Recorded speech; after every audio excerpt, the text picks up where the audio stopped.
Bapat, Sanjay Bapat, one minute, Sanjay Bapat, Sanjay Bapat, one minute, Sanjay Bapat, Sanjay एक minute, Sanjay Bapat.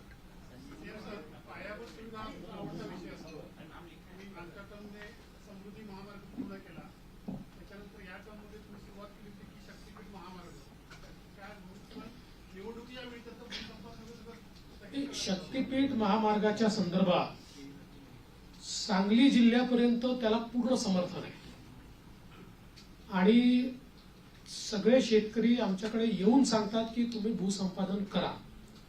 Sangli जिल्ह्यातल्या काही भागात त्याला समर्थन आहे, पण कोल्हापूर जिल्हा जिथे सुरू होतो तिथे मात्र त्याला खूप मोठ्या प्रमाणात विरोध आहे. आणि आम्ही ज्यावेळी समृद्धी महामार्ग केला त्यावेळी आम्ही विरोध पत्करून नाही केला, लोकांना समजून केला. त्यामुळे आमचा यात प्रयत्न असा असेल की ज्या भागापर्यंत विरोध नाही तिथपर्यंतची अलाइनमेंट आता फायनल करायची आणि पुढची अलाइनमेंट जी आहे ती आपल्याला सगळ्यांची चर्चा करून काही पर्यायी अलाइनमेंट काढता येते का याचा विचार आपण करू. कारण शेतकऱ्यांना नाराज करून शेतकऱ्यांच्या जमिनी जबरदस्तीने घेऊन विकास करण्याची मानसिकता आपली नाही आहे. त्यामुळे काही पर्यायी रस्ते तयार करता येतील किंवा त्याला एक्झिस्टिंग जो काही हायवे आहे त्याला कोल्हापूरच्या आधी कुठे जोडता येईल का, किंवा अजून काही एखादा आपल्याला फ्लायओव्हरच्या माध्यमातून काही निर्णय करता येईल का, असं चर्चेतनं मार्ग काढू.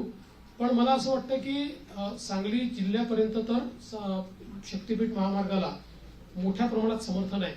आणि माझा या महामार्गावर एकाच कारणाकरता थोडासा जोर आहे की जसं समृद्धी महामार्गामुळे विदर्भ आणि मराठवाड्यातले विशेषतः संभाजीनगर आणि जालना जिल्ह्याचं चित्र बदललं. म्हणजे आता महाराष्ट्राचं न्यू इंडस्ट्री मॅग्नेट हे पुण्यावरनं हळूहळू हे पुण्यात शिफ्ट होणारच नाही, पण आता त्याचा विस्तार हा आपल्याला संभाजीनगर आणि जालन्याला होताना दिसतोय.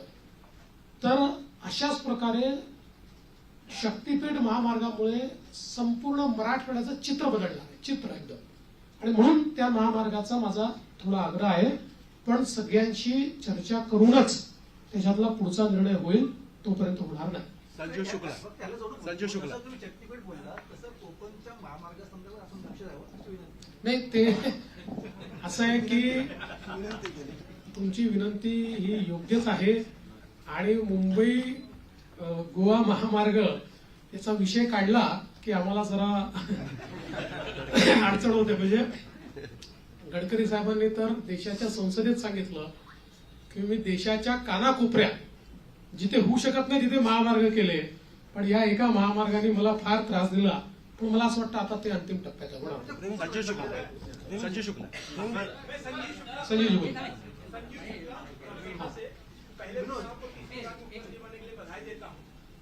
मैं ये जानना चाहता हूँ कि पिछली बार मतलब आपने जो मंत्री के तौर पर काम अच्छा किया है, लोगों की भावना है आपके मंत्रालय डिपार्टमेंट की, तो वो रखेंगे क्या? दूसरी बात मैं ये भी कहना चाहता हूँ कि लाडली बहनों की वजह से आपको सफलता मिलने में काफी आसानी हुई. राजनीति में इतने व्यभिचारी घुस गए हैं, कई मंत्रियों के ऊपर ऐसे बलात्कार के इस तरह के आरोप लगे हैं, तो क्या आप उनका अप्रेजल देखें उसके बाद मंत्री बनाएंगे या किसी को बना देंगे? देखिए, पहला जो आपका सवाल है